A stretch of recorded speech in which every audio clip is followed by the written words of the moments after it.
ঠিক আছে, এরকম জোরে জোরে পড়া রাইস, তাও আবার আনলিমিটেড একজন। এই হচ্ছে ঐতিহাসিক গোটা মুরগির বিরিয়ানি। সাইজটা দেখতেই পাচ্ছ, আমি জানি না ভিডিওতে কতটা বুঝতে পারছো, বাট এটা তুমি দেখতে পাচ্ছ কতটা বড়। একদম একদম। এই মুরগিটা দিয়ে, এই মুরগিটার দামই 240 টাকা হতে পারে। মার্কেটে যারা কিনছো জানছো, বুঝতে পারছো, একটা আমাদের অনেক হিউজ কোয়ান্টিটি যাচ্ছে, ঠিক ঠিক যাচ্ছে একটা ভাইরাল হওয়ার থ্রুতে এই আমরা গোটা মুরগি দিয়ে বিরিয়ানি প্রোভাইড করছি।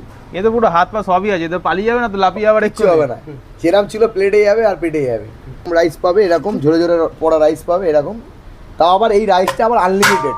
এই 200, আর রেটটা বলে দিই, মাত্র 240 টাকা একদম। এটা তো মানে তন্দুরির রেটই এটা চলে যায় পুরো। হ্যাঁ, এটা একটা মিনিমাম এরকম তন্দুরি চিকেন পাবে কম করে এখনকার রেস্টুরেন্ট স্টাইলে, যারা রেস্টুরেন্ট বলে, একটা ফুটপাতে মিনিমাম 350 টাকা, একদম মিনিমাম 350 টাকা শুধু তন্দুরি চিকেনটা দেবে। তার সাথে আমরা কি দিচ্ছি, এরকম একটা ডিম দিচ্ছি।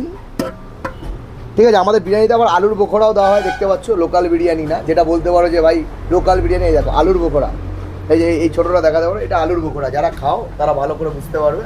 প্রথমে এই এরকম একটা আলু দিয়ে দিলাম, আলু একটু গ্রেভি রাইস, একটু ঝরে ঝরে পড়া রাইস দেবো, ঝরে ঝরে পড়বে রাইসটা। ঠিক আছে, এরকম একটা ডিম দিয়ে, এই হচ্ছে সেই ঐতিহাসিক গোটা মুরগির প্লেটিং। এই প্লেটটা দিয়ে, প্লেটটার ওজনটা একবার হাতে নিয়ে তুমি দেখো।